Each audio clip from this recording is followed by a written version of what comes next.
கரூர் மாவட்டம் குளித்தலையில் மருத்துவமனைக்குள் புகுந்து பெண் ஒருவர் குத்தி கொலை செய்யப்பட்டிருக்கிறார். கூடுதல் விவரங்களை செய்தியாளர் தர்மராஜ் வழங்க கேட்போம். தர்மராஜ், வணக்கம். விவரங்களை பதிவு பண்ணலாம் தர்மராஜ். நிச்சயமாக.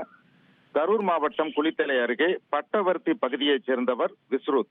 இவர் ஆக்டிங் டிரைவராக வேலை பார்த்து வருகிறார். இவர் சென்னையில் வேலை பார்த்த போது ஆந்திர மாநிலத்தைச் சேர்ந்த ஸ்ருதி என்பவரை காதலித்து திருமணம் செய்துள்ளார்.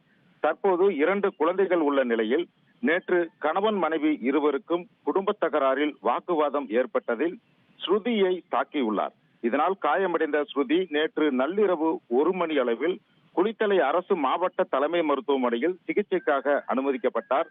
இன்று அதிகாலை 4:30 மணி அளவில் அரசு மருத்துவமனை புதிய கட்டிடத்தின் முதல் தளத்தில் சிகிச்சையில் இருந்த பார்க்க சென்ற விஸ்ருத் கத்தியால் ஸ்ருதியை 3 இடங்களில் சரமாரியாக குத்திவிட்டு அங்கிருந்து தப்பி ஓடிவிட்டார். இதில் ஸ்ருதி ரத்த வெள்ளத்தில் சம்பவ இடத்திலேயே பரிதாபமாக உயிரிழந்தார்.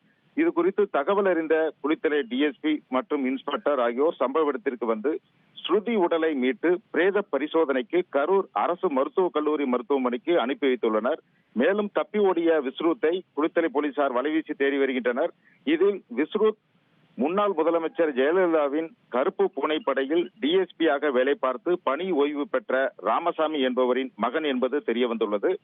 குளித்தலை அரசு மாவட்ட தலைமை மருத்துவமனையில் அதிகாலை நடந்த கொலை சம்பவம் நோயாளிகள் மற்றும் மருத்துவமனை ஊழியர்களிடையே பெரும் அதிர்ச்சியை ஏற்படுத்தியுள்ளது.